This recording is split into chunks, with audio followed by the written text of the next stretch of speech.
সবাই পরীক্ষায় বেশি নাম্বার নিয়ে আসতে চায়। কেউ কেউ পড়াশোনা তো অনেক করে কিন্তু ভালো নাম্বার নিয়ে আসতে পারে না। আবার অন্যদিকে কেউ স্মার্টলি পড়াশোনা করে এক্সামে টপ করে নেয়। কিন্তু তাদের মধ্যে এমন কি গোপন কথা থাকে যে ওরা লাইফে এনজয়ও করে নেয় এবং বেশি নাম্বারের সাথে টপও? এরকম না যে এক্সামের প্রেশার কারো থাকে না, তোমাকে সম্পূর্ণ সিলেবাস একবারই কভার করতে হয়। কিন্তু যে স্মার্টলি পড়াশোনা করে ওই আগে চলে যায়। তাহলে আজকে আমি তোমাকে এমন কিছু study tips and tricks share করব যেটাতে তুমি এক্সামে 95% প্লাস নাম্বার নিয়ে আসবা। তো চলো শুরু করা যাক। Number 1, avoid distraction. দেখো, পড়াশোনায় সবচেয়ে ইম্পর্টেন্ট হয় আমাদের মনোযোগ। কারণ তোমার যদি পড়তে মনই না লাগে তাহলে তুমি কি পড়বা? আর মনোযোগ না লাগার কারণ হচ্ছে ডিস্ট্রাকশন। এক্সাম টাইমে এমন অনেকবার হয় কি যখন তোমার সিরিয়াসলি পড়ার প্রয়োজন পড়ে তখনই তুমি বেশি ডিস্ট্রাক্টেড ফিল করো। কারোর সাথে কথা বলতে লাগে যাবা, নয়তো কোনো কাজ চলে আসবে, নয়তো পড়তে মনই লাগবে না, অথবা কোনো টপিক বুঝতে পারছো না। এই কারণে তুমি বোর হয়ে যাও, তুমি লেজি ফিল করো এবং সারাদিন এভাবেই কেটে যায়। তাহলে তুমি এভাবে নিজের মনোযোগ অনেক সময় ধরে পড়াশোনাতে বানিয়ে রাখতে পারবে। যেমন find a dedicated space for study. চেষ্টা করো তুমি এমন একটি স্টাডি রুমে পড়তে যেখানে চারপাশের পরিবেশ একদম শান্ত থাকে এবং সেখানে একটি কমফোর্টেবল এনভায়রনমেন্ট থাকে, তাতে তুমি মন লাগিয়ে পড়তে পারবা। কিন্তু এখন জানা যাক মেন টেকনিক, যেটার সাহায্যে তোমার ডিস্ট্রাকশন একদম গোড়া থেকে ক্লিয়ার হয়ে যাবে। সেই টেকনিকটা হলো পোমোডোরো টেকনিক। এই টেকনিক অনুসারে সবচেয়ে প্রথমে একটা গোল সেট করো। ভাবো তোমাকে কোনো সাবজেক্টের 4টা চ্যাপ্টার তৈরি করতে হবে। এখন প্রথমে 25 মিনিট টাইমার লাগিয়ে পড়ো। এরপর 25 মিনিট পর 5 মিনিটে একটা ব্রেক নাও। 25 মিনিটের পড়াশোনা এবং 5 মিনিটে একটা সেশন মিলিয়ে একটা পোমোডোরো কমপ্লিট হয়। তুমি এভাবে একসাথে 3 থেকে 4টা পোমোডোরো কমপ্লিট করতে পারো। 3 থেকে 4টা কমপ্লিট করার পর একটা দীর্ঘ 15 থেকে 30 মিনিটের ব্রেক নাও এবং এরপর আবার পোমোডোরো স্টার্ট করো। দেখো, আমাদের ব্রেনের কোনো কাজকে ফোকাস করার একটা নির্দিষ্ট লিমিট আছে। তোমার ব্রেন পোমোডোরো ইউজ করার সময় এটা জানে কি কিছুক্ষণ পর ওই ব্রেক পাবে। সাবকনসিয়াস মাইন্ডে আসা ব্রেকের ভাবনা হওয়ার জন্য ব্রেনে ডোপামিন নামক এক প্রকার হরমোন রিলিজ হয়, যার জন্য মন কম বিচলিত হয়। গেট অর্গানাইজড ম্যানারে পড়াশোনা করো। একটা স্টাডি শিডিউল বানাও এবং সারাদিনের একটা টু ডু লিস্ট তৈরি করে নাও। এভাবে তুমি তোমার টাইমকে এফেক্টিভলি ম্যানেজ করতে পারবা এবং প্রোক্রাস্টিনেট করাও বন্ধ করে দিবা। যদি তুমি একটা বড় এক্সামের জন্য প্রস্তুত হচ্ছ আর একটা স্ট্রাকচার স্টাডি প্ল্যানই বানালা না, তাহলে তুমি শুধু একটা সাবজেক্ট থেকে অন্য সাবজেক্টে জাম্পই করতে থাকবা। সেই জন্য পড়াশোনা করার সময় জিনিসকে প্রায়োরিটাইজ করে নাও এবং ওটাকে ব্রেকডাউন করে তুমি তোমার কাজকে ম্যানেজেবল বানাতে শিখো, যেটাতে বার্ডেন ক্রিয়েট হয় না। Number 2, priority principal. তুমি 80-20 রুল অর্থাৎ প্রায়োরিটি প্রিন্সিপালের কথা তো অবশ্যই শুনে থাকবা, কিন্তু অনেকগুলো মানুষ এটা ডিজায়ার রেজাল্ট পায় না, কারণ তারা এটা ইউজ করতে জানেই না। তাহলে এখানে আমি তোমাকে বলবো 80-20 রুল তুমি পড়াশোনাতে কিভাবে ইউজ করবা। বিশ্বাস করো, তুমি যদি রুলটা বুঝে গেলে না, তাহলে তুমি 90% টপারকে পিছনে ফেলতে পারবা। সিম্পল ল্যাঙ্গুয়েজে বলতে প্রায়োরিটি প্রিন্সিপাল অর্থাৎ 80-20 রুলের মানেই হলো most of the result come from very few key effort. লাইফে যে কোনো গোলকে অ্যাচিভ করার শুধুমাত্র 4টাই রাস্তা আছে। প্রথম, লো এফার্ট লো রিওয়ার্ড। দ্বিতীয়, হাই এফার্ট লো রিওয়ার্ড। তৃতীয়, হাই এফার্ট হাই রিওয়ার্ড। এবং চতুর্থ, লো এফার্ট হাই রিওয়ার্ড। এবং আমরা এই 4টা রাস্তার মধ্যে যে কোনো একটা রাস্তা চুজ করি যেটার আমাদের প্রিডিফাইন রিওয়ার্ড পাওয়া যায়। পরীক্ষায় বেশি নাম্বার নিয়ে আসার জন্য তুমি এই 4টা রাস্তার মধ্যে কোন রাস্তাটা চুজ করবা? যদি তুমি চতুর্থ অ্যান্সারের কথা ভাবছো অর্থাৎ লো এফার্ট হাই রিওয়ার্ড, তাহলে তো তুমি ভালোই চালাক আছো, তোমার অ্যান্সার একদম কারেক্ট আছে এবং তুমি প্রায়োরিটি প্রিন্সিপালকে বুঝে গেছো। লো এফার্ট লো রিওয়ার্ড, এরা সারা বছর কিছু পড়ে না, এক্সামের 2 থেকে 3 দিন আগে পড়া শুরু করে এবং এরা এক্সামকে অনেক পরিশ্রমে ক্লিয়ার করে, নয়তো ফেল হয়ে যায়। হাই এফার্ট লো রিওয়ার্ড, এরকম স্টুডেন্ট ডেইলি স্কুল যায়, সমস্ত লেকচার অ্যাটেন্ড করে, বাট এদের শরীর তো ক্লাসের মধ্যে থাকে, কিন্তু এদের মন সবসময় অন্য দিকে থাকে, কখনো গার্লফ্রেন্ডের দিকে তো কখনো আবার ফ্রি ফায়ারের দিকে। হাই এফার্ট হাই রিওয়ার্ড, এই সমস্ত স্টুডেন্ট জিনিয়াসের ক্যাটাগরিতে আসে। এদের মধ্যে ডিসিপ্লিন ও হার্ডওয়ার্ক কুটে কুটে ভর্তি থাকে। এরা খুব পরিশ্রম করে, 12 ঘন্টা গিয়ে পড়ে হাই সিরিয়াসের সাথে, তারপর গিয়ে এরা টপ 5-এ পৌঁছায়।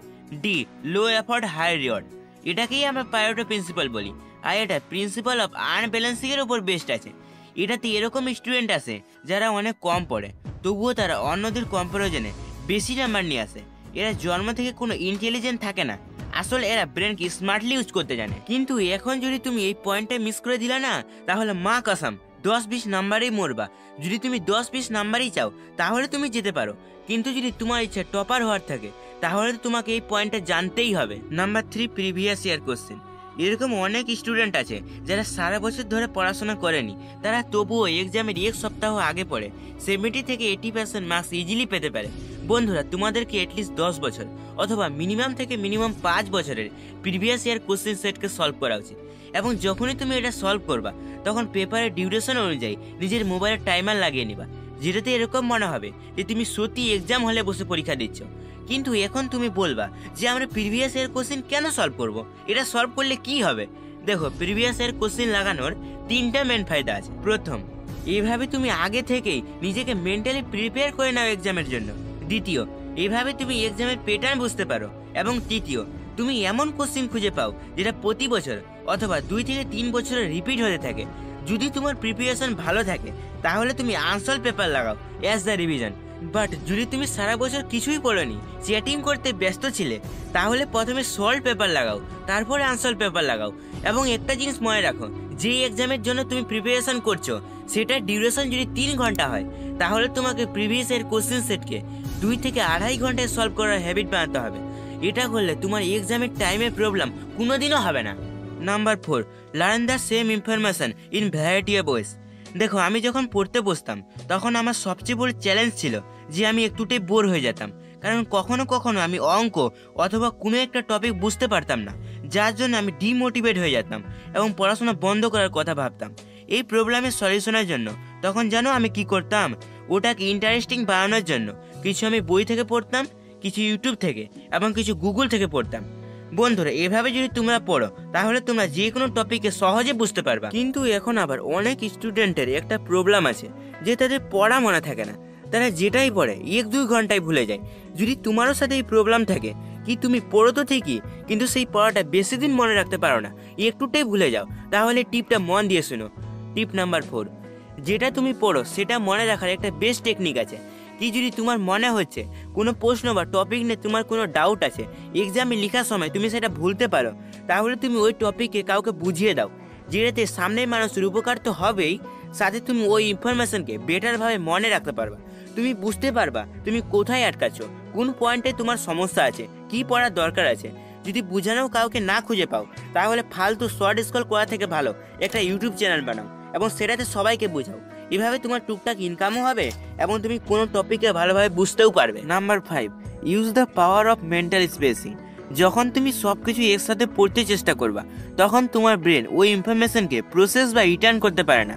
দ্য নিউ ইয়র্ক টাইমসের একটা ইন্টারভিউ বেনেডিক্ট কেরি, যিনি একজন অথর হলেন, তিনি বলেন, লার্নিং প্রসেসিং গাছকে জল দেওয়ার সমান। যখন তুমি গাছকে সপ্তাহে 1 বার 90 মিনিট জল দাও অথবা সপ্তাহে 3 বার 30 মিনিট করে দাও, যখন তুমি ডিস্ট্রিবিউটেড ওয়ে গাছকে জল দিবা তখন ওটা টাইমের সাথে আরও বেশি সবুজ ও সতেজ হয়ে যাবে। এরকম আমাদের ব্রেনের সাথেও হয়। মেন্টাল স্পেসিং কিভাবে করতে হয় এটাকে একটা এক্সাম্পলের সাথে বোঝা যাক। ভাবো তোমাকে 10টা ইংলিশ ভোকাবুলারি ওয়ার্ড মনে রাখতে হবে। এখন এটাকে একসাথে একই সেটিংয়ে মুখস্থ করা থেকে বেটার এটাকে 2টা পার্টে ডিভাইড করে নাও, অর্থাৎ 5টা ওয়ার্ড। স্টাডি সেশন 1, প্রথম দিন তুমি 10 মিনিটের টাইমে 5টা ওয়ার্ড মুখস্থ করো, ওটাকে লিখো এবং ওটার সেন্টেন্স বানাও। এখন নেক্সট স্টাডি সেশন 2, দ্বিতীয় দিনে তোমাকে আগের 5টা ওয়ার্ডের জন্য এক্সট্রা 10 মিনিট দিতে হবে ওটাকে রিভাইজ করার জন্য। তারপর যখন রিভাইজ হয়ে গেলে পরের 5টা ওয়ার্ড মুখস্থ করতে হবে। তুমি এটাকে রিপিট করতে পারো যতক্ষণ তুমি কনফিডেন্ট ফিল না করো। এভাবে তুমি যে কোনো পড়া অনেক সময় ধরে মনে রাখতে পারবে। এতক্ষণ তুমি যেটাই শুনলা তোমার সব কিছু বেকার হয়ে যাবে যদি তুমি প্রতিদিন পড়তেই না পারো, কনসিস্টেন্সি মেনটেনই না করো। আর আমি ভালো করে তোমার সমস্যাটা বুঝি। যখন তুমি মোটিভেট হয়ে পড়তে শুরু করো তখন প্রথম দিন 5 ঘন্টা পড়ো, তারপর যখন ধীরে ধীরে মোটিভেশনটা কমে যায় তখন তুমি 5 ঘন্টা তো দূরের কথা 1 ঘন্টাও পড়তে পারো না। যদি পরীক্ষায় বেশি নাম্বার নিয়ে আসতে চাও, টপার হতে চাও, তাহলে তোমাকে কনসিস্টেন্সি বিল্ড করা শিখতে হবে। এবং যদি তুমি এটার আসল সিক্রেটটা বুঝে গেলে না, তাহলে তোমাকে আর মোটিভেশনের প্রয়োজন পড়বে না, এমনিতেই তুমি প্রতিদিন পড়তে পারবা। সিক্রেট 1, বিরাট কোহলি ইন্টারভিউ একটা লাইন বলেছেন যেটা হলো কনসিস্টেন্সি ইজ বোরিং, মানে প্রতিদিন সেম কাজ করা বোরিং হয়। তো দাদা কি করব, আমরা তো বোরিং হয়ে যাব। দেখো, সিম্পল ভাষায় বলতে তুমি যদি কনসিস্টেন্ট থাকতে চাও তাহলে ওই কাজ করো যেটা তোমার মন তোমাকে করতে বাধা দিচ্ছে। অর্থাৎ তোমার ব্রেন বলছে আরে একটু ঘুমিয়ে নি, একটু শর্ট স্ক্রল করি, বন্ধ করো। তাকে এটা বলো যে আমাকে পড়তে হবে, যেটাই তোমার ব্রেন বলবে ওটা একদম উল্টা করো। মাত্র 1 মাস অবধি যেটা তোমার মন বলবে ওটা একদম বিপরীত কাজ করো। শুধুমাত্র 21 দিন থেকে 1 মাস অবধি এটাকে ট্রাই তো করে দেখো, তোমার কনসিস্টেন্সি অটোমেটিকলি তৈরি হয়ে যাবে। তাছাড়া আরেকটা পয়েন্ট আছে যেটা হলো মেক হ্যাবিট। দেখো, সবচেয়ে প্রথমে তোমাকে পড়াশোনা করার জন্য অভ্যাস বানাতে হবে, হ্যাবিট বানাতে হবে। আর কি শুধুমাত্র 21 দিনে হ্যাবিট তৈরি হয়ে যায়? তো এটার অ্যান্সার হলো না।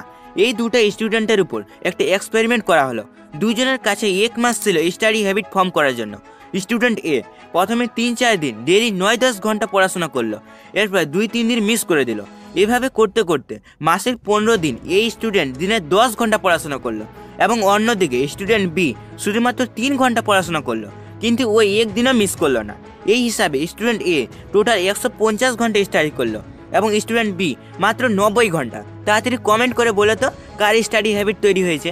অবভিয়াসলি স্টুডেন্ট বি এর, কারণ যে কোনো হ্যাবিট তৈরি করতে টাইম থেকে বেশি রেপিটেশন ইম্পর্টেন্ট হয়। যদিও স্টুডেন্ট বি কম টাইম পড়লো, কিন্তু প্রতিদিন পড়ার জন্য ওর রুটিন সেট হয়ে গেল এবং ডেইলি ব্রেনে study related neurological connection trigger হওয়ার জন্য মোটিভেশন ব্রেক হলো না। এতক্ষণ অবধি যদি তোমার ভিডিওটা ভালো লাগলো তাহলে প্লিজ সাবস্ক্রাইব করো। শুধু তো একটা ক্লিকই না করতে হবে, এটা করলে কি তোমার এমন ক্ষতি হবে? তাহলে কেন করো না? তাড়াতাড়ি সাবস্ক্রাইব করো, 100K ক্রস করতে হবে, আর একটা লাইকও করে দাও।